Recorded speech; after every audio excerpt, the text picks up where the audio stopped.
Hansab, thank you very much for granting this interview to Politics and Development magazine. Uh, you are a very successful businessman, a wealthy businessman in the circle of in Pakistan. Were you a self-made man, or how did you? Well, actually, my family looked down upon business. They were a landed family, always. They came from Afghanistan, from the Royal Afghan family. When the revolution took place, part of the family settled in Gwalior state and part of the family settled in Rome. And in 1947, we came to Lahore. I'm the first one in the family who decided to go into business. So in that sense, yes, I am a self-made man. Did you have fortune at that time to invest in, like, people can make money by selling skills, by investing some money into business? I developed it totally from my own personal resources. So I certainly did not use any family fortune. Okay. And I developed it very rapidly, by God's grace. Already I started it in 1971, and already by 75. After completing your education, what did you do to make a living?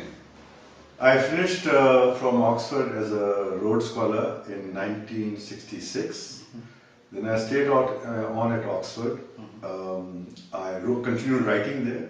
I was writing plays for the theatre. So like every student, you were also working. Yes. And studying. That's right. That's right. And also I was writing a lot of poetry at that time and participating in the cultural life of England. Then 68, I joined the United Nations in England for 1 year. And 69, my father was not keeping well, so I came back to Pakistan. I was a very successful writer at that time in England, but I left all that and came back because as the eldest son, I thought it was my duty to look after my parents. And my when family. you came back, you must have thought that now I should do something to make a living? Yes. As you know, I went there as a Rhodes Scholar. And you know, Cecil Rhodes, after whom Rhodesia was named, had made his fortune in the diamond mines. And I decided that I'll go for the gemstone mines in Pakistan. And I started my gemstone business in 1971. And today I'm the largest gemstone mine owner in Asia. Hansab, you started business in 1971. Yes. Today we are living in 2011. Yes. Kindly analyze that. Is it easier to do business in Pakistan now, or was it easier at that time when you had started your life? It was a lot easier in the 70s. Lot easier. Please explain, like, what were the For example, how things are different now. Yes. For example, at that time, there was not the kind of corruption we have today.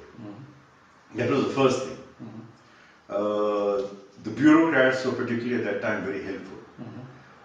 They would go out of their way to make sure that people who come in business, that they are given a good helping hand, so they succeed. And also at that time, there was no terrorism in the country. It was a very conducive atmosphere to work in. I mean, I could go anywhere in Pakistan at that time. I used to go frequently to Balochistan. I used to go frequently to the northern areas. I used to go frequently to the frontier because of the nature of my Were you paying ransom, protection money to tribes like Bhuktis at that time? No, not at all. Not in those. And I knew all the Sardars in Balochistan. I knew all of them. And I was never asked ever in those days for any protection money. Now things have changed completely. I have an office in Quetta, a large office in Quetta.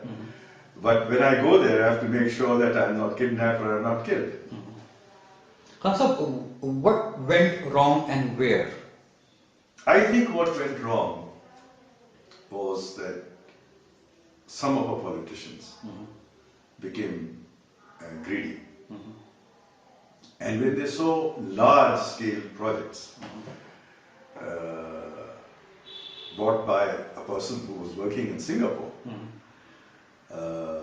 they felt that why should this person, overseas Pakistani, take these big projects, and they tried to come and bargain with me. And they said, give us 50% share and we'll be your partners, and we'll be your protectors of your business in Pakistan.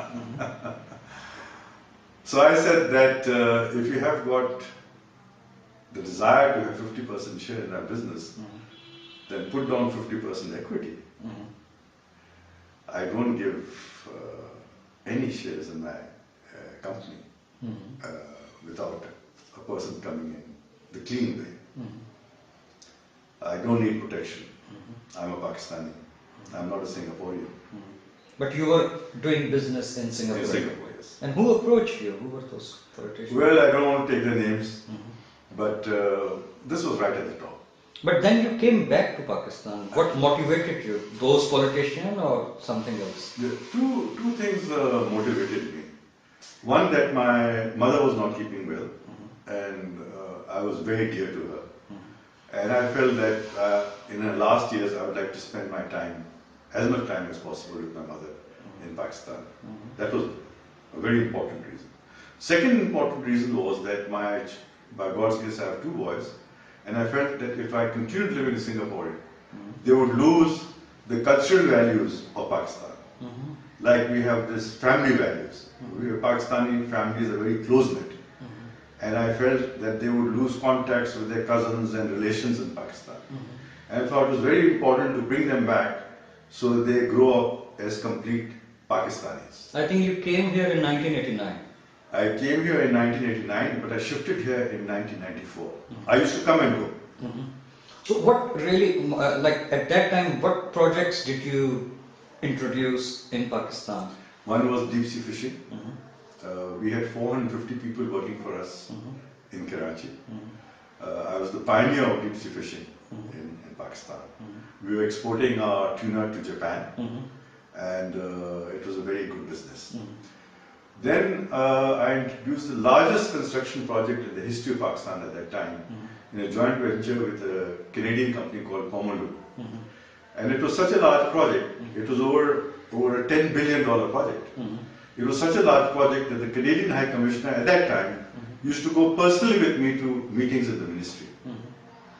And it was, you were constructing for whom? The idea was to construct at that time, can you imagine, at that time, 10,000 5-bedroom, 4-bedroom, 3-bedroom luxury houses in Islamabad.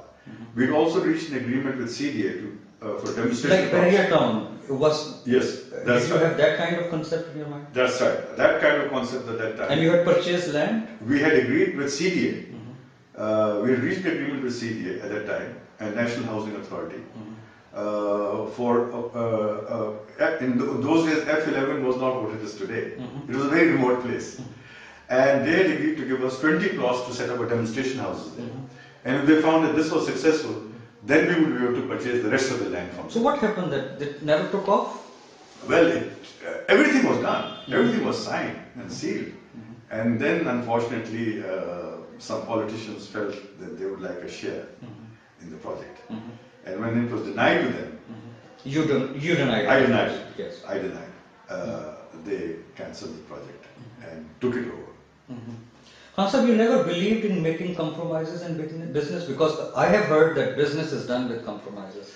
Yes, in business you can only compromise on terms, but not when people want commissions.